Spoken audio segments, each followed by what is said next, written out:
Good morning. My name is Nora.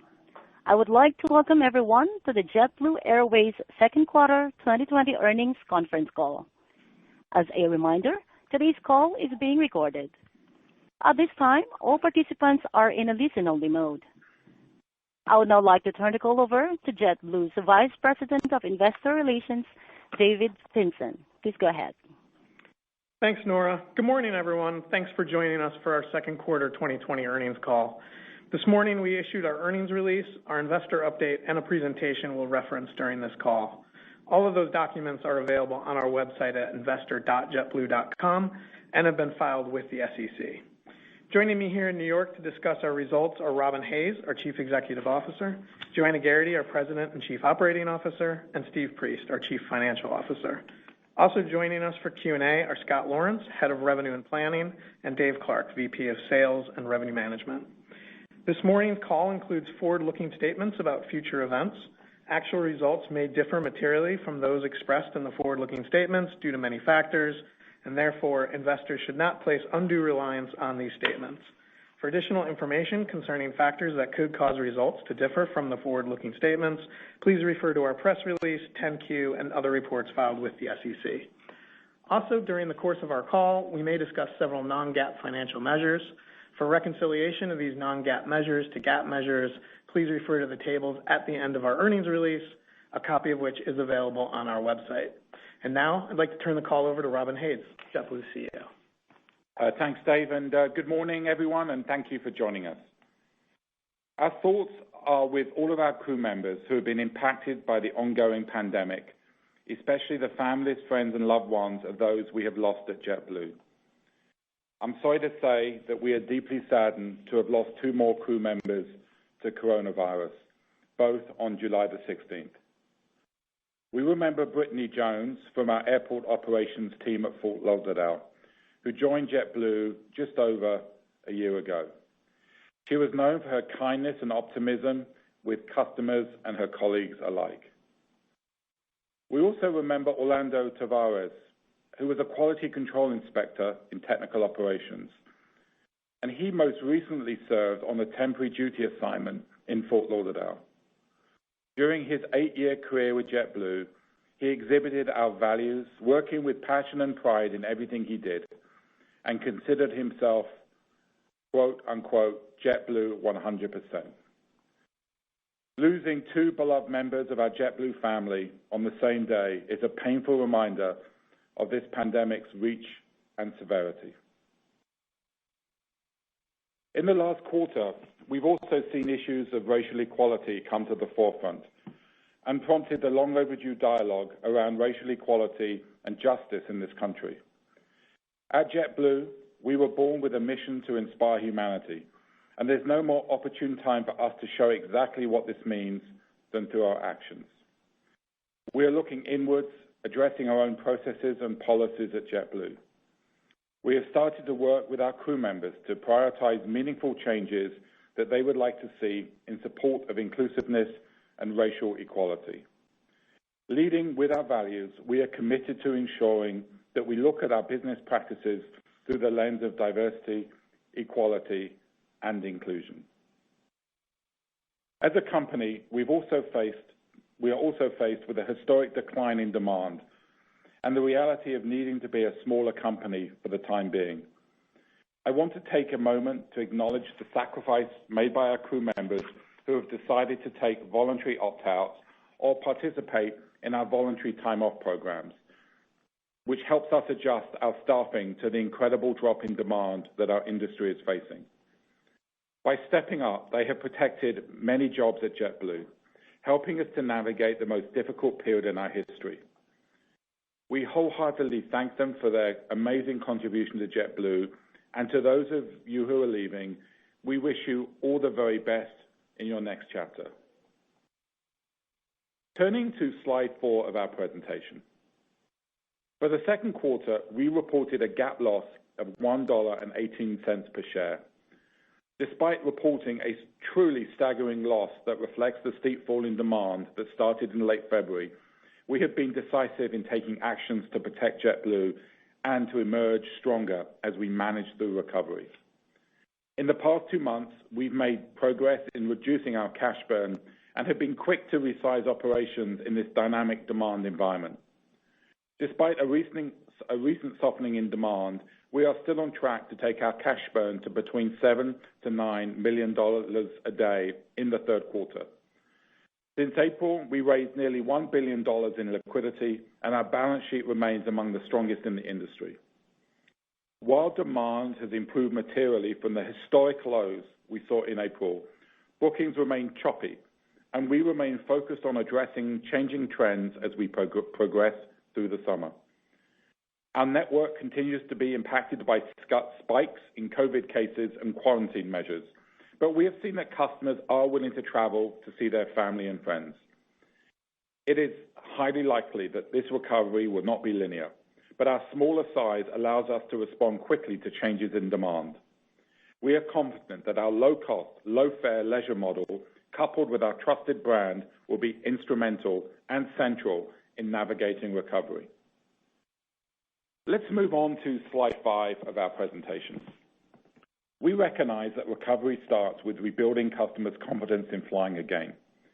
At the onset of this crisis, we created a comprehensive approach we call safety from the ground up. Our focus has been on taking all precautions with health and safety protocols so that our crew members and customers are safe on the ground and, of course, in the air. We have laid out a 3-step recovery framework to set JetBlue up for success and to emerge stronger over the coming years. The first is to reduce our cash burn.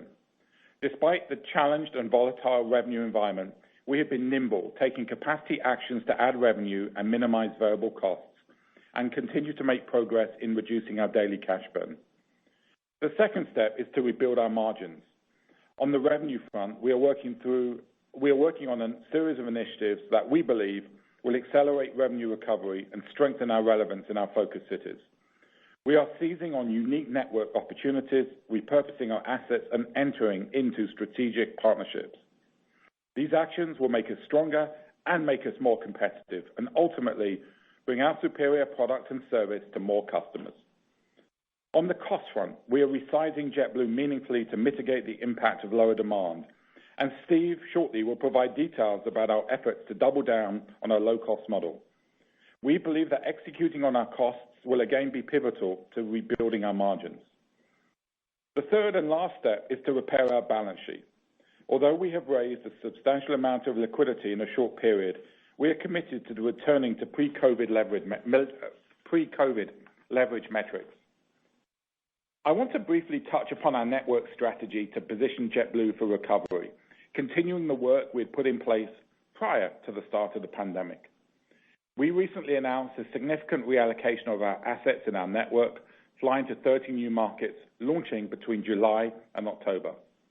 In the near term, we believe this move will support our efforts to generate cash and respond to demand. In the longer term, it will strengthen our New York focus city with more flying out of Newark, including our award-winning Mint Transcon service. On the West Coast, moving our primary base of operations from Long Beach to LAX will bring new competition to the airport and position JetBlue strategically to grow in the future, including international service that was just not possible at Long Beach. I'd like to take a moment and thank Los Angeles World Airports for their continued support in our efforts to grow our presence in LA. Lastly, we have entered into a strategic partnership with American Airlines. This new and unique partnership will accelerate our recovery from the impact of the coronavirus and strengthen our ability to compete with our peers in the Northeast, offering our low fares and improved service to more routes to customers in both New York and Boston. For the past 20 years, we have succeeded against the odds, and we firmly believe that we are laying the foundation and repositioning JetBlue to come out of this crisis as a stronger global player in the years to come. Once again, thanks to all our incredible crew members for playing such an incredibly vital role for JetBlue during these most challenging times. With that, I'd like to pass over to Joanna. Thank you, Robin. I'll start with a heartfelt thank you to our crew members. These past few months have been the most challenging in our 20-year history. and we cannot be more thankful and proud of their kindness and professionalism, caring for one another and caring for our customers. I'd also like to give them a special shout out for their amazing work, which was recently recognized by Travel and Leisure magazine. For the second year in a row, JetBlue was rated the #1 domestic airline in the 2020 World's Best Awards. During this unique time, this award speaks to the hard work and exceptional service that our crew members deliver every day. In addition, we are also very pleased to see our industry-leading and record-high Net Promoter Scores reflecting how well JetBlue is meeting the commitments of our Safety from the Ground Up program. Customers historically chose JetBlue for our fares, great service, and product. Choice drivers have shifted to cleanliness, physical distancing, and facial covering compliance. And customers are telling us what is working and how well we are performing against our own plans. JetBlue already offers a leading differentiated and preferred experience, and I cannot be more proud of our crew members who are delivering on our safety promise, which matters now more than ever. Moving on to slide 7. As Robin mentioned, we are laser focused on managing the current volatile demand environment due to increasing case counts and shifting government quarantine and international entry requirements. In the short term, we are managing and shifting capacity with a focus on operating only those flights that cover our variable costs. In the long term, we are solidifying our network strategy to build and consolidate our focus cities. We are taking advantage of unique opportunities presented by the pandemic that will allow us to rebuild our margins when demand returns. Starting with Newark, our added flying solidifies our relevance in the New York metro area by bringing low fares and our industry-leading product and service, including Mint, to more customers. This will ultimately bring our Newark operation to 60 daily flights post-recovery. In South Florida, we remain steadfast in our long-term plan to grow Fort Lauderdale to 140 flights per day, bringing our product and our service to more customers. With the addition of 2 international gates, our focus is on connectivity to promote origin and destination traffic between our domestic and Latin networks. We believe that improving schedule connectivity will enhance our already successful point-to-point strategy in this high-value geography. On the West Coast, we announced the closure of Long Beach due to performance and are moving the operation to LAX, one of the strongest markets in our network. This consolidation in an otherwise gate-constrained airport will help us reduce costs and improve our margins with more profitable flying. It will also set us up longer term to expand both domestically and internationally. Longer term, think 2025, we envision taking LAX to 70 flights per day. We look forward to growing in the future with the support of Los Angeles World Airports. Moving on to our recently announced Northeast partnership with American Airlines. We have built a strategic relationship that combines the strengths of both airlines, positions JetBlue as a global player, and we believe creates a faster path to recovery. By adding more routes to our network, our customers will have access to more destinations and frequencies. This partnership includes 130 new routes for American customers and 60 new nonstops for JetBlue customers. Our combined networks will also significantly strengthen our Boston and New York focus cities. In Boston, this partnership will allow us to bring our low fares to more markets quicker. In the case of New York, we will be able to compete more effectively with larger airlines, overcoming the current limitations to grow in the slot-constrained airspace. While we are currently working through the regulatory process, we anticipate entering into reciprocal codeshare and loyalty agreements, offering low fares, improved schedules, and options for connectivity. Loyalty members for both airlines will also be able to earn and burn miles on both airlines' networks. Driving loyalty is a significant focus for JetBlue, and these enhancements will go a long way toward making True Blue even more beneficial to our customers. We look forward to bringing the JetBlue effect to more customers and more markets in the near future. Turning to slide 8 and the current demand environment. Bookings and traffic volumes improved revenue sequentially during May and June, from down 93% to down 83% year over year. Volumes have increased since demand bottomed out in April, and during the second quarter, our revenue broadly tracked to our L-shaped recovery forecast. Although we saw some demand recovery, the COVID resurgence in late June and the tri-state quarantine has not surprisingly, pressured demand. We expect demand will continue to be volatile and recovery will not be perfectly linear as customers' willingness to travel evolves, as regions reopen for business, and as infection rates change over time. In terms of geography, during the second quarter, traffic between the Northeast and South Florida held up relatively better throughout the back half of the quarter, and we saw a relative strengthening of our Transcon markets. Both of these regions have traditionally been strong profit drivers for JetBlue, supported by the strong VFR and leisure demand. Due to the tri-state quarantine and increasing case counts in much of the South, we continue to experience near-term volatility. When these regions stabilize, we expect they will support our recovery, given the pent-up demand we saw for travel. Latin VFR demand remained strong through the quarter, especially in Puerto Rico and the Dominican Republic, where we have tactically added back capacity in response to demand. We have resumed service to 15 Latin destinations during the month of July, with more coming online in the later portion of the summer, as always, driven by demand strength. The situation in the region continues to evolve as foreign governments are starting to reopen their borders to international flying.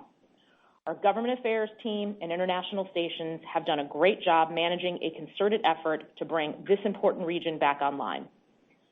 Subject to restrictions, we expect more than 50% of our Latin capacity to be in place by the end of the summer, and we remain committed to this region as a long-term source of superior margins. Based on forward bookings and current planning assumptions, we are estimating our third quarter revenue to decline approximately 80% year over year. In some markets, industry capacity has returned faster than demand, putting downward pressure on fares and creating a headwind to revenue, even as more customers travel. Given the choppiness in demand, we will continue to take a conservative approach in planning capacity. We recently extended our middle seat blocking policy through Labor Day, continuing our efforts to instill confidence in customers and deliberately making an investment to protect our revenue base. The cost of our policy is relatively small, and less than 10% of our flights are currently reaching the lids we put in place to maintain physical distance in the cabin.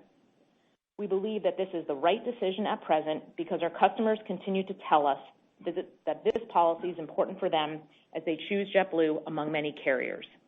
We continue to evaluate our seat policy, balancing the needs of our customers with our efforts to reduce cash burn and rebuild our margins. Moving to capacity on slide 9. We've managed our capacity to safeguard the financial security of JetBlue. Since the start of the pandemic, we have been among the most aggressive carriers to make schedule reductions, while also putting into place a process for close-in cancellations to avoid costs and mitigate cash burns. As a result of our actions, our second quarter capacity declined 85% year over year. After making deep cuts in our forward schedules during March, we adjusted our flying following demand. In May and June, we added capacity back to generate cash when demand was improving. As we saw signs of demand trends stalling, we shifted back to reducing capacity and have recently pulled 15 to 20 points from our August schedules. Overall, we will continue to monitor demand trends and will adjust capacity to reflect the current demand environment. For the third quarter, our current planning assumption is for capacity to decline at least 45% year over year. Our guiding criteria is cash generation, and we will continue to react to changes in demand trends, rationalizing and pulling capacity as needed before each schedule month is flown. Our teams have done an outstanding job in strategically managing our fleet to minimize maintenance and fuel costs. While we have started to bring some aircraft back from temporary storage, we will remain flexible, supporting our goals to generate cash. We have a firm grip on cash break-even economics and a solid process to manage capacity toward cash generation. Thank you again to our crew members for continuing to serve our customers and maintaining a safe operation. Steve, over to you. Thank you, Joanna, and good morning, everyone. I would like to add my thanks to our crew members. Even with the challenges presented in their personal lives, they have continued to live our values and work tirelessly to protect the financial sustainability of JetBlue. I'll start on slide 11 with a brief overview of our financial results for the quarter. Revenue was $215 million, down 90% year over year. Operating expenses were down 66% year over year. Excluding the benefit from CARES Act on salaries, wages, and benefits, operating expenses were down 50% year over year. GAAP loss per diluted share was $1.18, and adjusted loss per diluted share was $2.02. Our effective tax rate for the quarter was 27% on a non-GAAP basis. We continue to manage through this fluid environment with a near-term focus on preserving liquidity. Just as importantly, we are positioning JetBlue to thrive as we emerge from the pandemic. We are putting JetBlue back on a path to long-term success following a three-step framework that Robin introduced. First, reducing our cash burn. Second, rebuilding our margins. And third, repairing our balance sheet. Moving to slide 12. Our treasury team has done an exceptional job executing capital raises and exceeded our goal to raise at least $750 million of additional liquidity. Last month, we raised just under $750 million with a new term loan backed by JFK, LaGuardia, and Washington Reagan slots, as well as our JetBlue brand. This is the first time in the industry that an airline has used its brand as collateral. We also entered into a sale and leaseback transaction that raised nearly $120 million during the quarter. Our total liquidity, including restricted and unrestricted cash, equates to $3.4 billion at the close of June, or 42% of our 2019 revenue. In July, we have executed further sale leasebacks that will add an additional $200 million to our liquidity, bringing the total amount raised since April to roughly $1 billion. We are now shifting our focus to refinancing the 364 term loan that we executed back in March. The team has also been working closely with the U.S. government and its advisors, PJT, on our application for the CARES Act loan. As a reminder, we are eligible for up to $1.14 billion. Over the forthcoming weeks, we will assess our need to access the loan. Our daily cash burn improved every single month since April to under $8 million at the end of June. The improvement during the quarter came mainly from our efforts to manage capacity, reduce our cost base, and manage payment terms. Small improvements in revenue trends during the quarter also contributed to our progress in cash burn. Looking into the third quarter, we continue to estimate our daily cash burn between $7 and $9 million, mainly driven by a continuation of our work to reduce our cost base and capacity actions to respond to the changes in demand. Where we fall within the range will depend on the revenue environment during the third quarter. Our expectation is to further reduce our daily cash burn in the fourth quarter, but are mindful of the continued uncertainty in the revenue environment. Turning to slide 13. While we are focused on the near term and reducing our cash burn, we are also laying down the foundation to rebuild our margins. We are in the midst of a company-wide effort to resize JetBlue to our demand assumptions. Cost is one of the most important levers that we can control to emerge stronger from the crisis. During the second quarter, our operating expenses and our P&L declined 50% year over year. This figure excludes the payroll benefit from the CARES Act. This impressive achievement is a result of a concerted effort of our teams who have been relentless to protect the financial viability of JetBlue. In the short term, we succeeded at reducing our variable costs by taking aggressive capacity actions and quickly reducing the size of our operation. Our focus has shifted to restructuring our fixed cost base by making the organization even better to respond to rapid changes in demand. We continue to focus on external spend with our business partners and to make our support centers more efficient. We are pleased to announce that we have entered into a long-term maintenance agreement for our Select One engines, helping us manage through one of the largest items of our external spend. We have also added flexibility in staffing for most of our frontline work groups through time-off programs. This added flexibility will serve us well when we need to dial down capacity and will give us the ability to ramp up quickly when demand returns. We are truly thankful to all of our crew members who have stepped up to protect the financial future of JetBlue. Given the uncertainty of recovery, we are managing headcount needs in this fluid environment through voluntary programs. We've already had around 25% of our crew members sign up for a voluntary time-off program or opt-out package, and we expect to see these numbers increase as we continue to offer additional voluntary programs. Our goal has been to make it through this period without furloughing crew members, if at all possible. With the CARES Act payroll support that gets us through September and our voluntary programs underway, we believe we have a path to protecting many jobs. Our crew members' willingness to take voluntary actions speaks very highly of our culture and the resilience as a team. For the third quarter, we expect total operating expenses to decline by nearly 35% year over year, in line with capacity adds that respond to the demand trends we saw during the second quarter. Based upon the recent execution of our structural cost program, we are confident that we will again succeed in reaching our cost goals. We believe that our network actions, coupled with our cost restructuring efforts, will help us rebuild our margins. Moving to slide 14. In early July, we took delivery of one A321neo, taking our fleet to 263 aircraft. We are currently managing the economics of bringing back aircraft into our network and have the ability to start retiring some aircraft early. As we move through recovery, we will continue to evaluate the size and shape of our fleet to support our goals to reduce cash burn and execute our network plans to rebuild our margins. We expect our total CapEx for 2020 to be in the range of $800 to $850 million, and we expect to finance the remaining deliveries this year through sale leasebacks. We view our future CapEx as an investment to rebuild our margins, given the economics of adding newer and more fuel-efficient aircraft into our fleet. We are mindful of the financial commitments tied to our current order book, and we will continue to revisit our CapEx forecasts as we navigate the crisis. Moving to slide 15.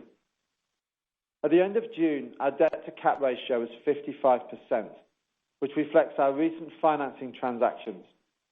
Given our current debt level, we anticipate cash, principal and interest payments through the end of 2020 of approximately $130 million per quarter. We remain committed to working again towards reaching investment-grade metrics, similar to those that we proudly exhibited not too long ago.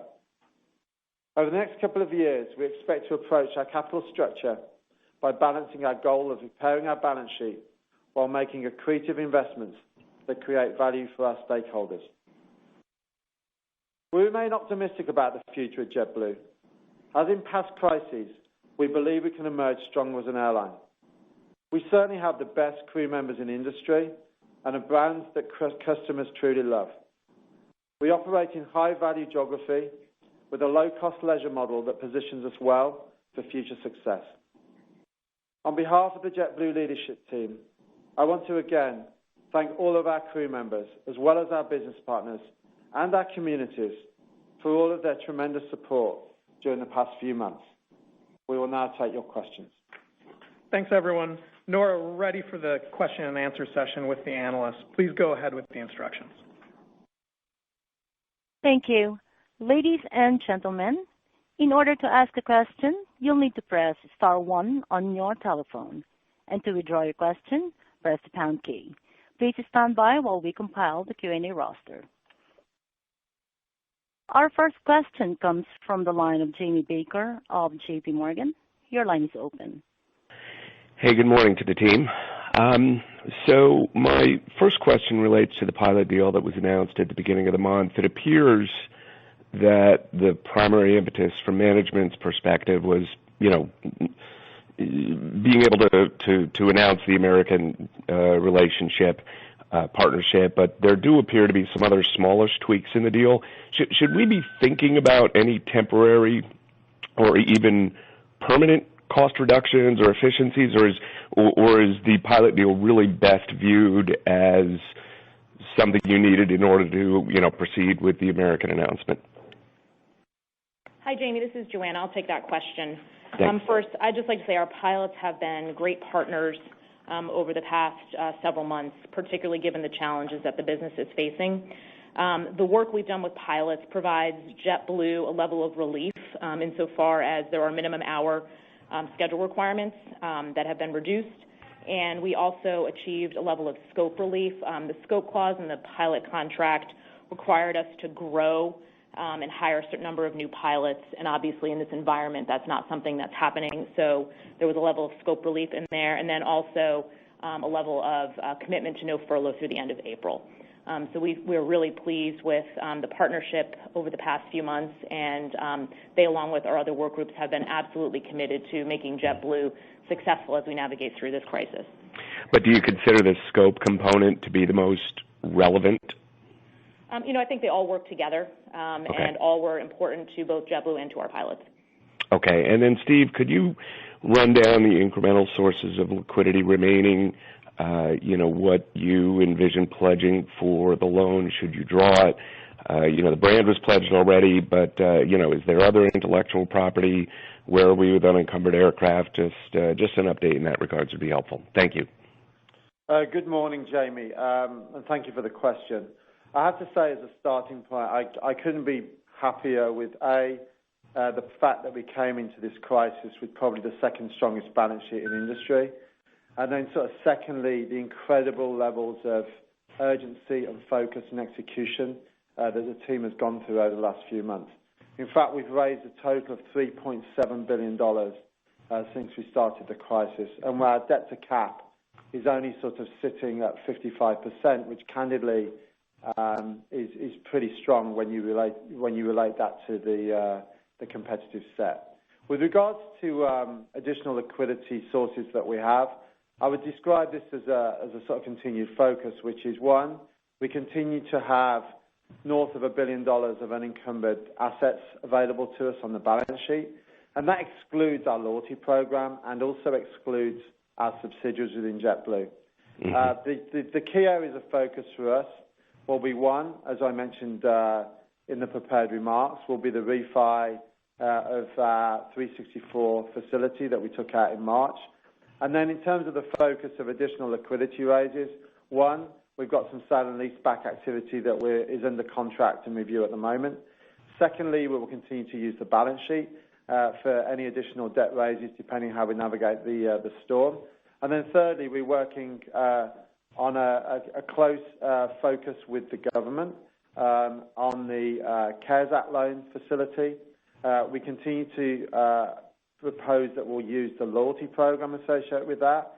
And we are also parallel pathing that in the capital markets just to make sure we'll end up with the best return on that investment as we think about our liquidity going forward. So that's how I'm thinking about navigating the next few months. Any recent third-party appraisal of the program, the loyalty program?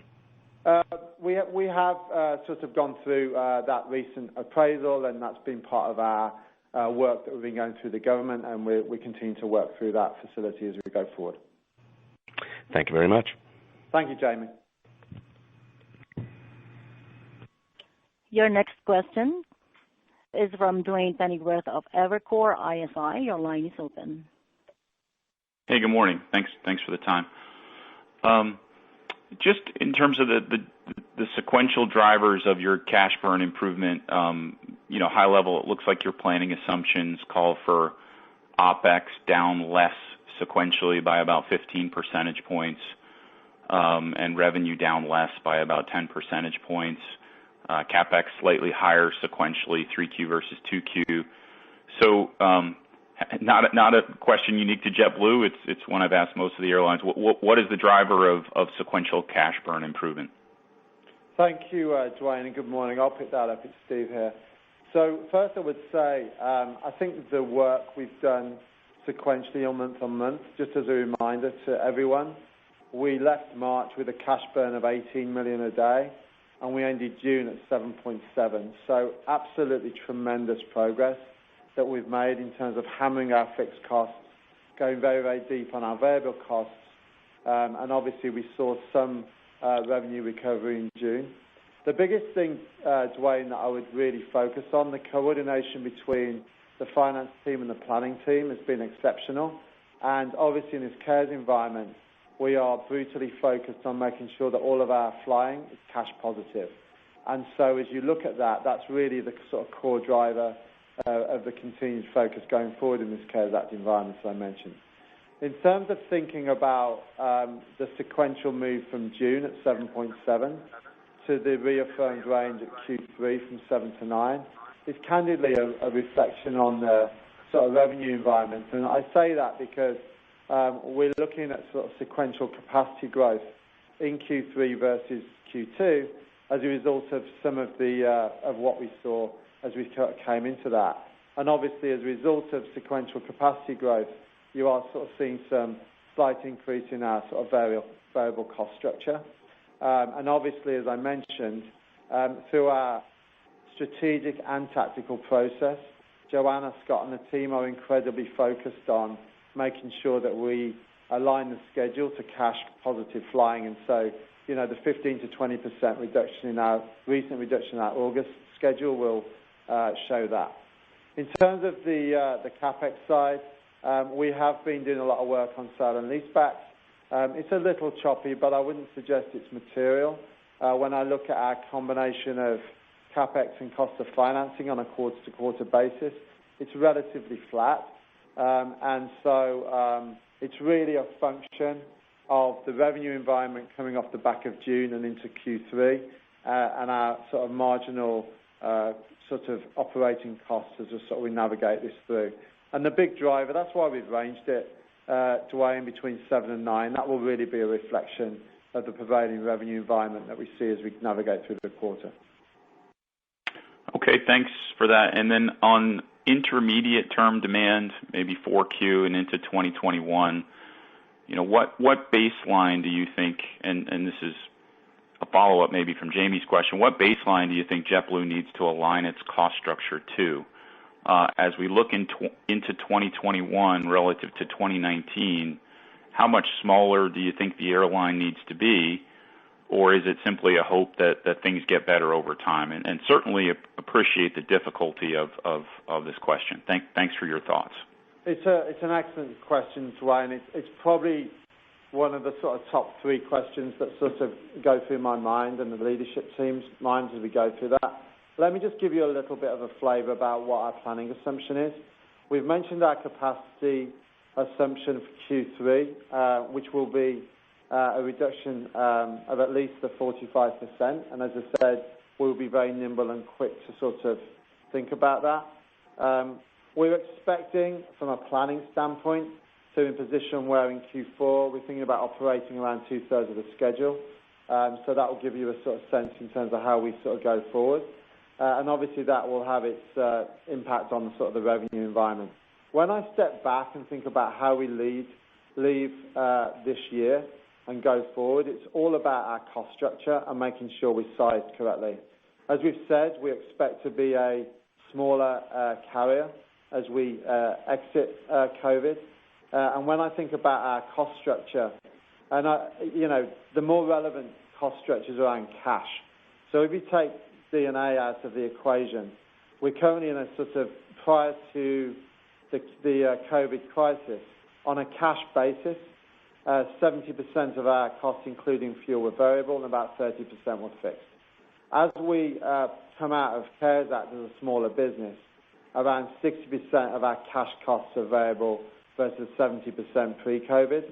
So our whole philosophy as we go forward here is how do we hammer our cost structure back to the sort of 70% variability so that we can very clearly manage our cost structure in line with the capacity and ultimately the revenue. And that's really around three things. One, the work we've been doing on eliminating our fixed cost structure, thinking about things like our support footprint, thinking about things like IT infrastructure and our architecture. Secondly, which is incredibly important, transitioning fixed cost to variable. We've gone very, very deep on our business partner contracts and brought variability into those contracts, and obviously more recently made the difficult decisions in some of our smaller airports to transition from our crew members to outsourced provision.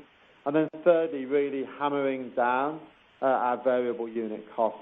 Think about things like the maintenance agreements, including the sort of V2500 deal that we've just done, And secondly, a good example of this is our distribution cost structure, where we're driving more and more direct distribution and also driving down our cost of indirect distribution. So I think at the top level, it's getting fixed costs out, turning more fixed costs to variable, going into 2021, understanding post-CARES Act that we're going to be a smaller business and making sure that as much of our cost structure is variable as possible so that we can continue to focus on driving our margins going forward.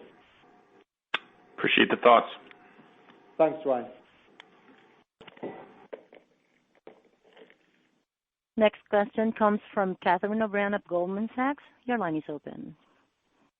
Good morning, everyone. Thanks for the time. Maybe just a question on CapEx. So, some aircraft leasing companies have shared that after an aircraft is 12 months or more late, you can cancel an order and get all your PDPs back, so basically no penalty. With this in mind, I guess first, do the same conditions in your contract with Airbus, and then second, how much flexibility do you have in your future CapEx, and how are you thinking about CapEx over the next couple of years? And then Hey, Katie. Good morning, Katie. I heard your question about what's the contract with Airbus and how much flexibility you have going forward, but I'm sorry, I didn't hear you particularly well for the first half of your question. Could you repeat it, please? Yeah, sure. Sorry about that. Can you hear me now? Yes, it's much better. Okay, great. Yeah, so I was just noting, some aircraft leasing companies have shared that after an aircraft is 12 months or more late, you can cancel, get all your PDPs back, so basically no penalty.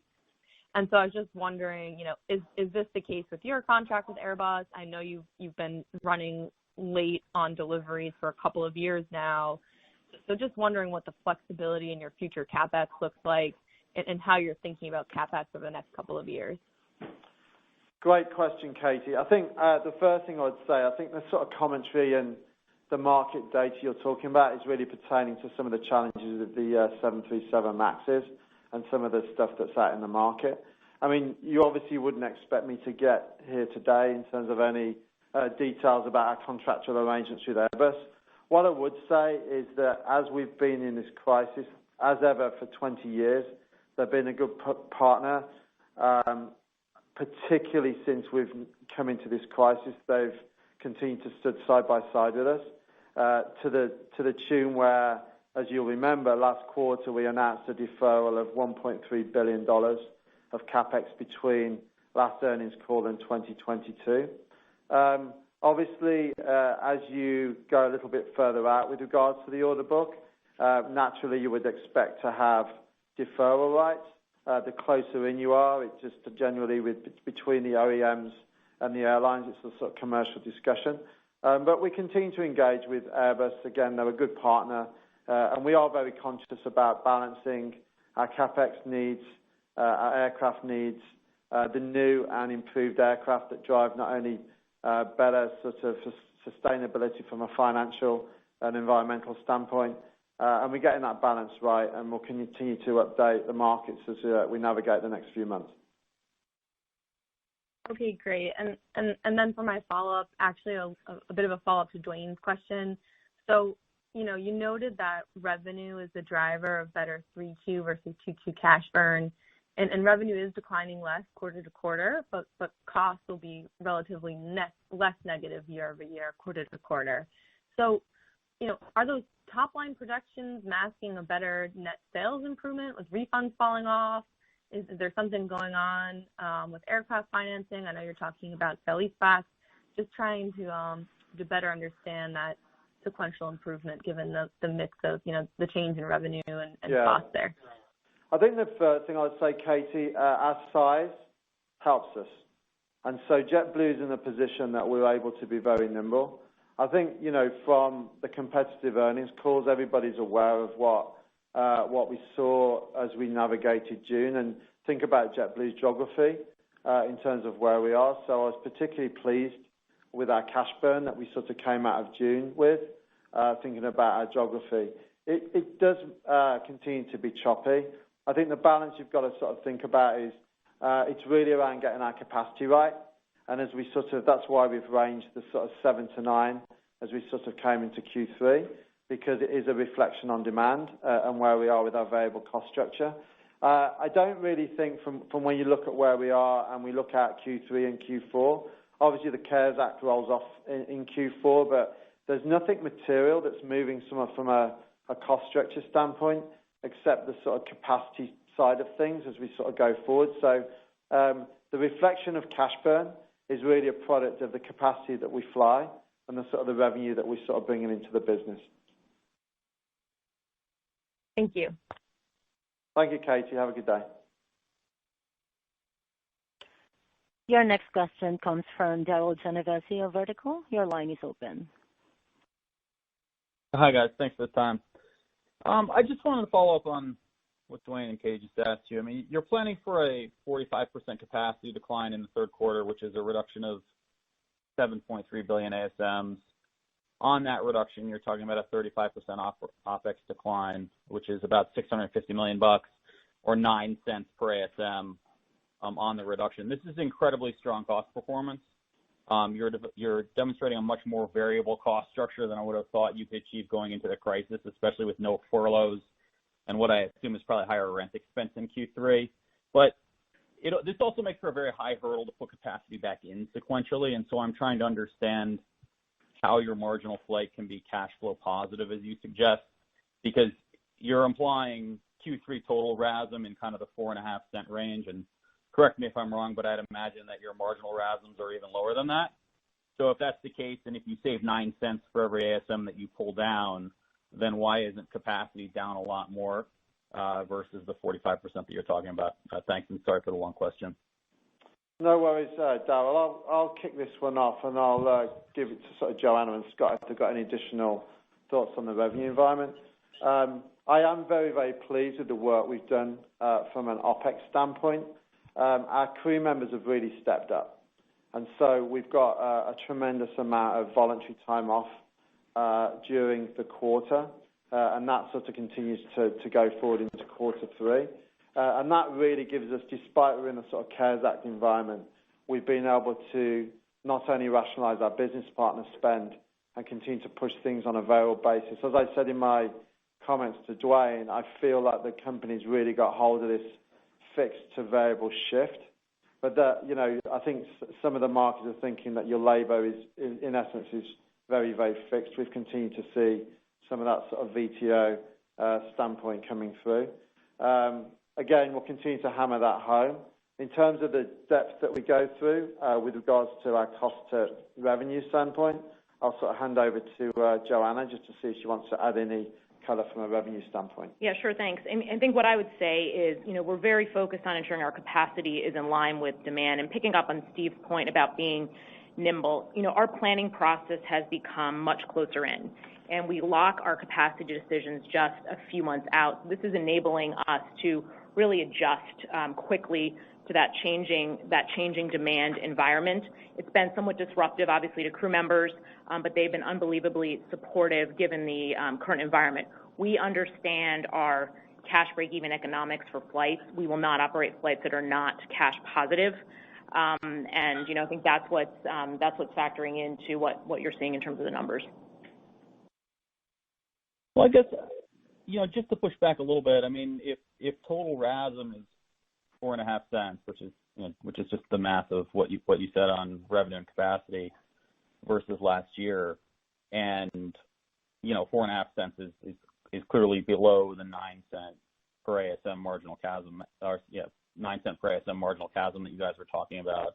I mean, is it that the marginal flight actually has higher RASM than the average flight? I mean, is this I've heard you tell stories like that during good times, but I guess I just have a hard time believing that that's the case today, that you'd probably deploy your capacity in sort of the good markets first, and each incremental market that you're entering or each additional frequency that you're adding is likely to be RASM dilutive, or is that not the case? Hey, Daryl, it's Scott. I'll give this one a try here because I think I know where you're going with this. Look, I think when Joanna and Steve talk about how we make these incremental decisions and how we're planning versus variable costs, I'd sort of take it up a level and think about it as, again, 9 the first piece, the governing piece there, is the variable break-even load factor between about 20 and 30%. The other portion of that is the potential to recapture in a market with multiple frequencies. So, as we plan the network, what we look at is what's the appropriate frequency count, what can we actually fly, and then as Joanna talked about, this process we've got to sort of move closer in has got a couple of fail-safes in it. So we plan the schedule, we then take a scrub of it a couple weeks out, and then we take a scrub of it a couple days out.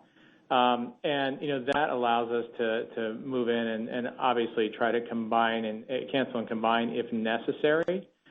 That's sort of the tricky part of this, is making sure that the frequencies we're flying and the incremental frequencies in markets make sense. Now, across our network, of course, we're relatively low frequency. A lot of places we got one flight a day. But that's the goal. And if you sort of look at the bottom line associated with that, that allows us to drive a better cash result at the end of the day. Okay. Thanks very much, guys. Appreciate the time.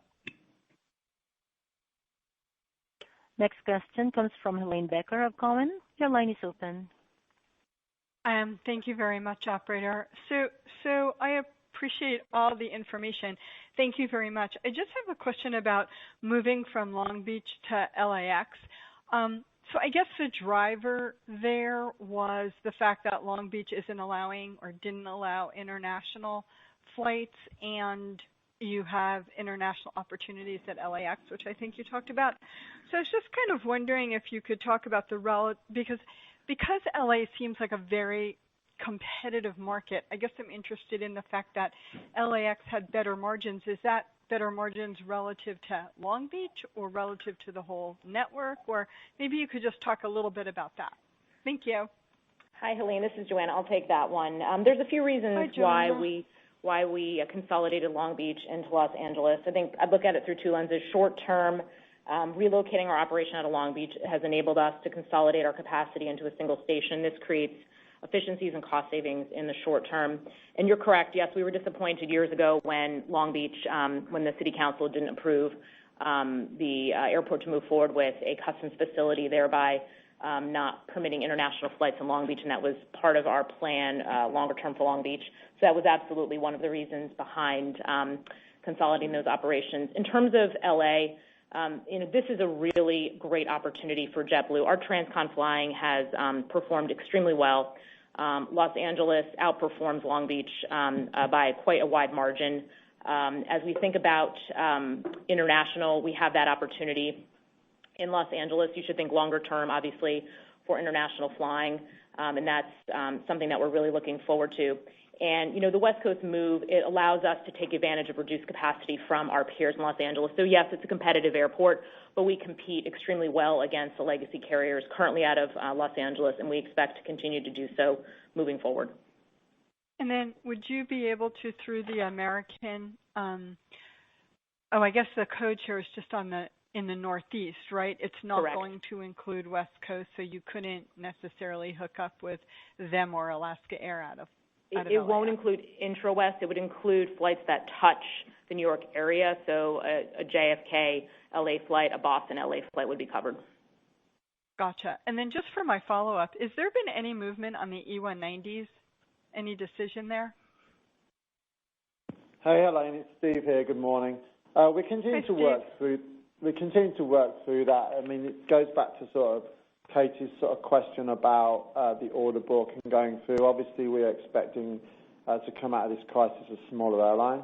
This does enable us to give some thought to potential retirements of the fleet, and we're going through that analysis, and we'll give that we can give that continued thought over the next few months, and once we make any specific decisions as we sort of go through this, then we'll go forward.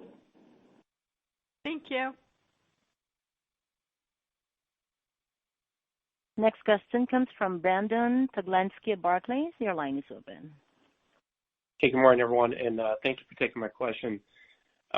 Steve, I hate to come back to that chain of questions, but I guess, should investors expect, that JetBlue should be managing to earnings outcomes before we get any sort of, cure to this virus? And, I've asked this of other airline management teams too, but is that even the right outcome for JetBlue to manage to, cutting costs so much with revenue down, where it is today?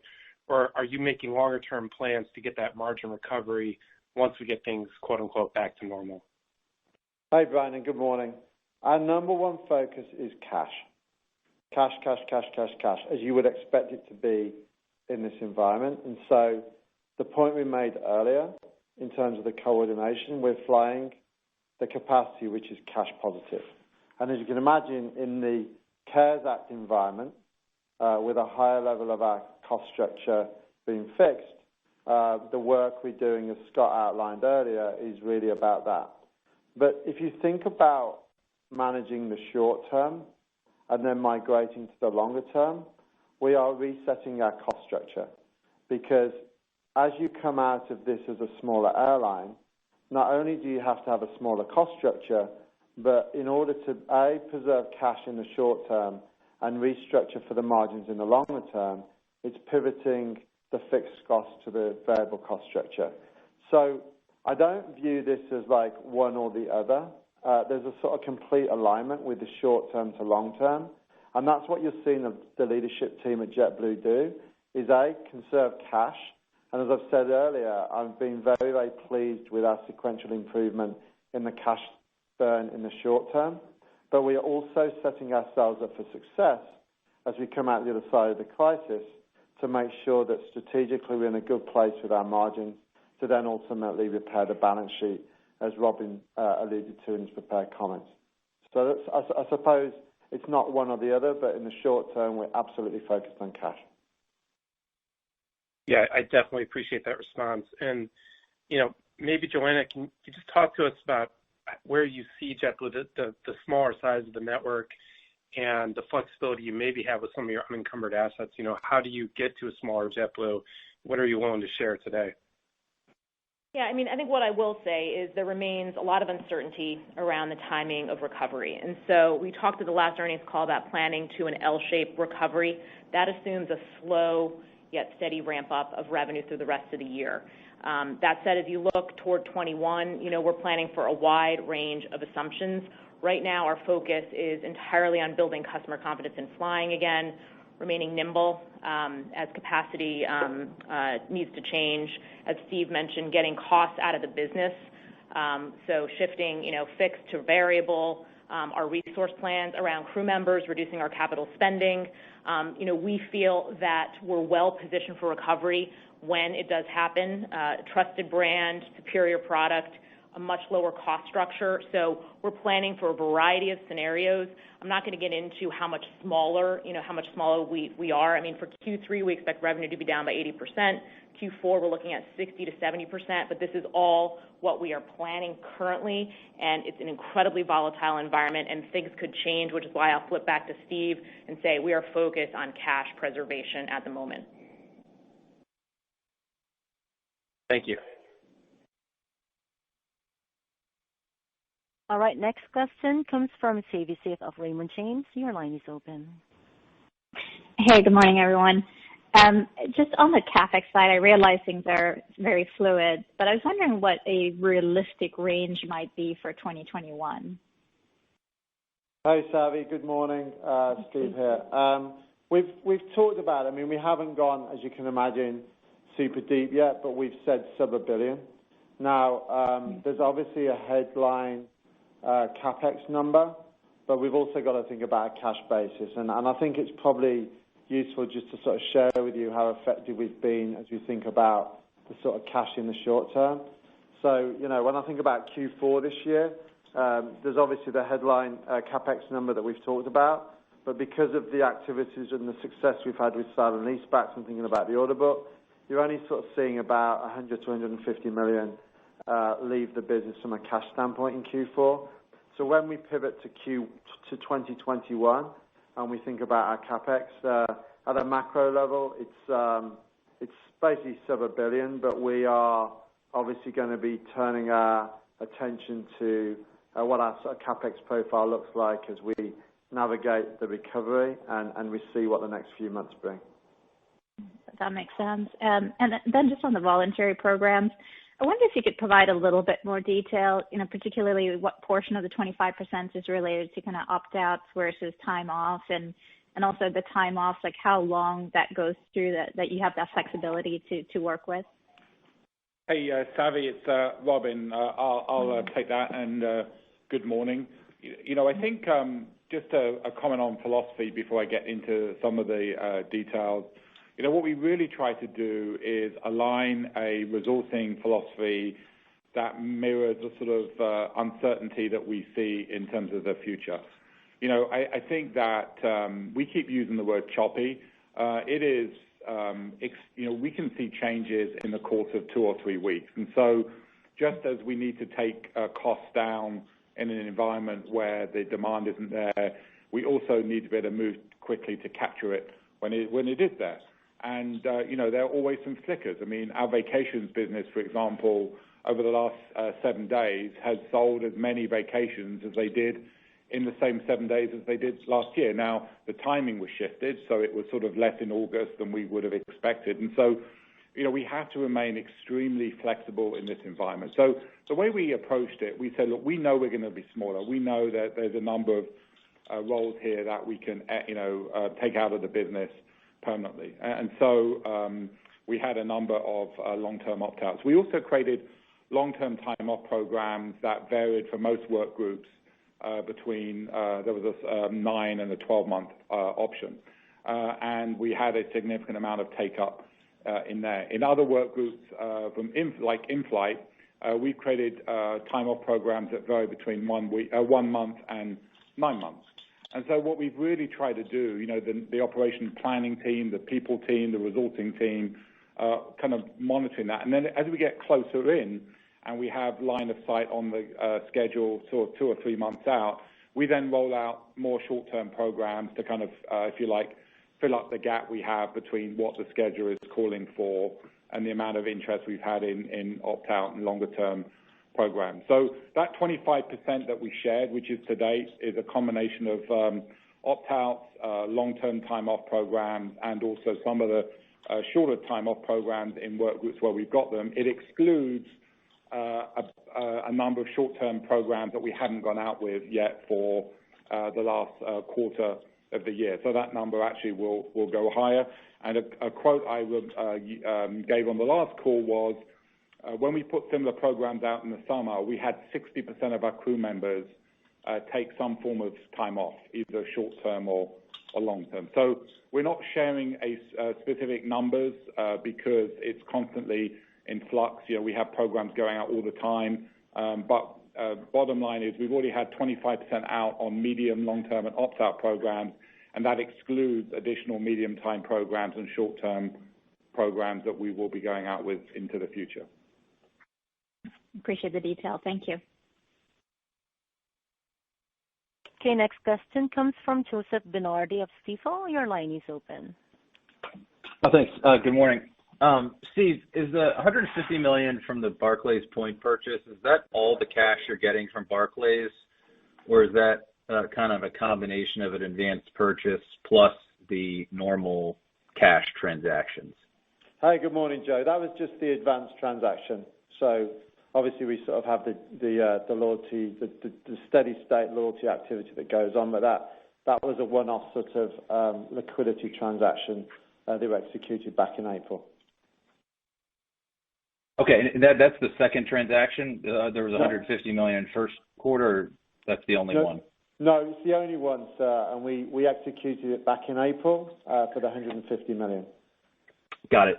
Robin, in an environment where an industry as capital intensive as airlines and one with margins as relatively low as they are, one where the revenue environment is structurally lower for a multi-year period, why shouldn't investors assume that there will be a period of consolidation on the other side of this as there has been in prior cycles? Thank you. No, a great question, and obviously I can't tell what investors should or shouldn't assume. But what I would say is I think the difference this time is that whilst the severity of this event is clearly more than we've ever seen, certainly in my memory of this industry, that goes quite a way back. Every U.S. airline came into this with a strong balance sheet or liquidity position. And so, our ability, I think, to weather this, I think is significant.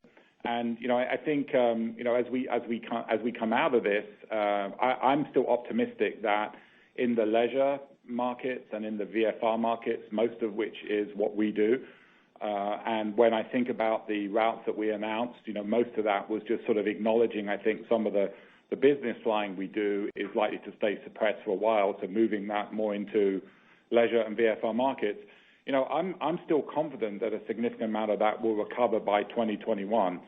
We saw strong and quick recovery as we were in June, and it was really only suppressed again once the case counts went up and once the quarantine came in. And so I think once case counts get under control, once people get more comfort either with a vaccine or better therapeutics or sort of herd immunity that may even exist in some places after a while, I think that demand's going to come back quickly. And so I think that as we exit this, we'll be focusing on reducing our cost structure, improving our balance sheet, delevering. But I think our ability as an industry over the next 2 or 3 years to recover from this should be pretty strong, especially for those of us focused on the leisure side. And I think I'm excited about our partnership with American Airlines because I think it's a very innovative way for us to grow organically.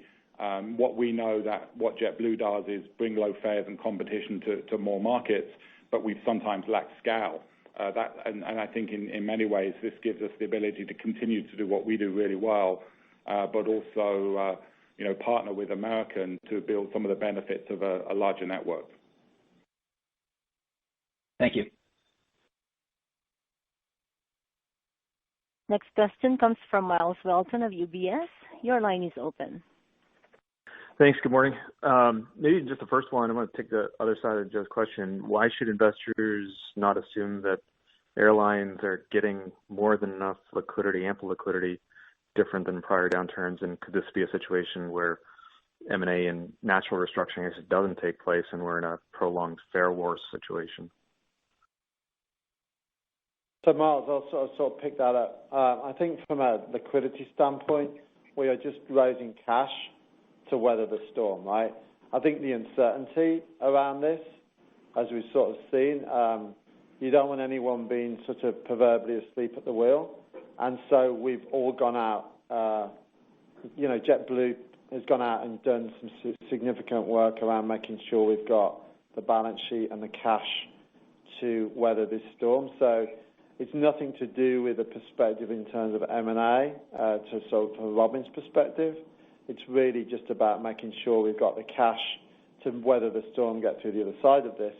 And, we will be quick, as feasibly as possible, to start paying that back to get ourselves back to sort of the position we were pre-COVID. So I don't see this sort of cash position as anything beyond protecting the balance sheets and the viability of the airlines in the U.S. sector.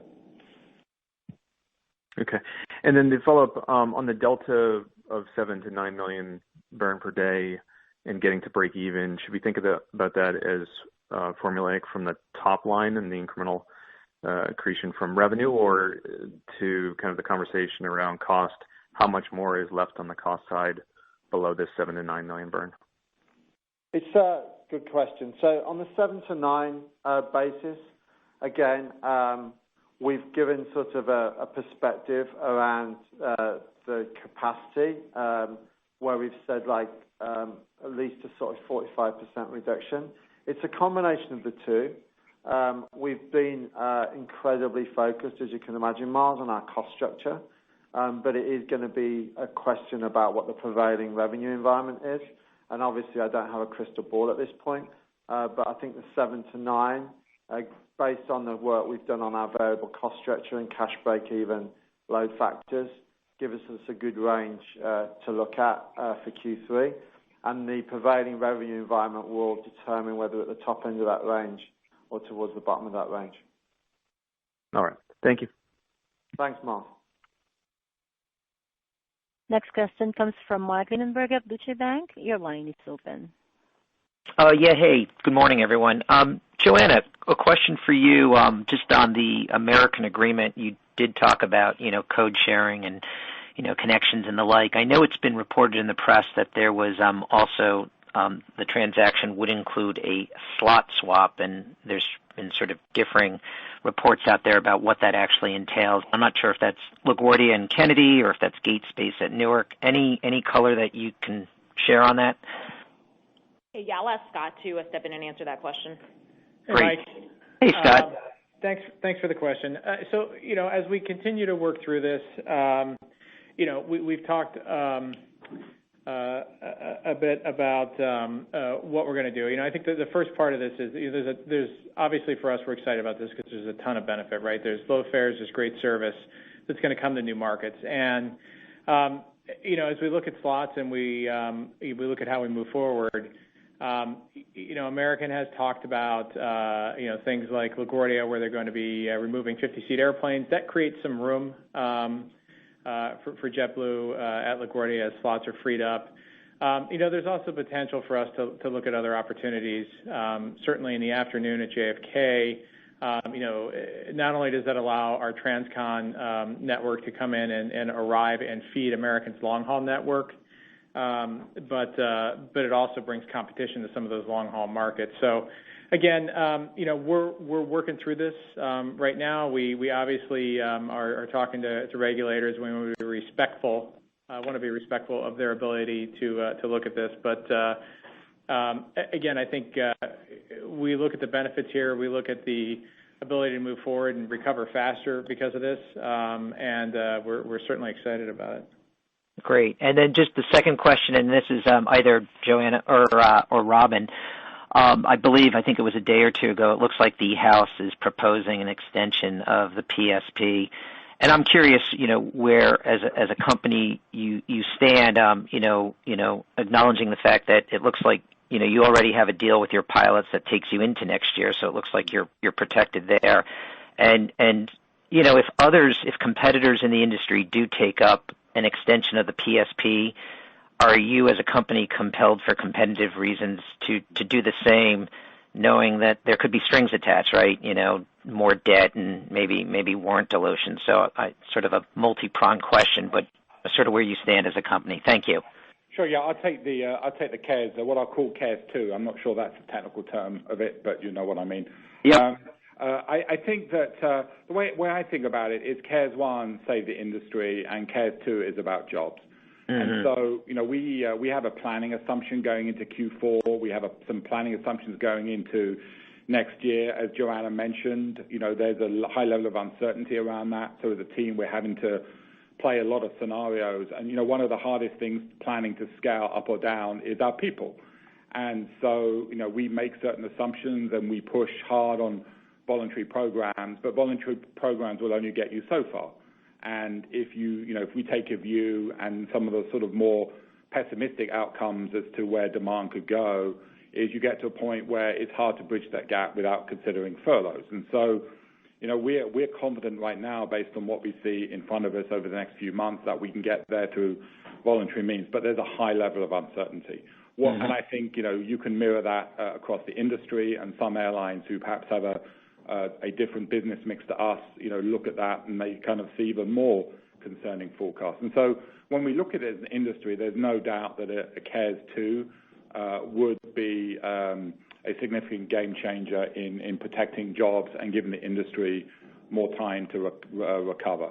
And so, that's how I think about it. I mean, we can certainly manage through this as JetBlue, but as an industry, but I think the ability to protect a significant number of jobs, if CARES 2 were to happen, I think is there. And if we think about, the alternative of furloughs or other things, that too has a cost. And so that's how I think about it. We'll see how it plays out.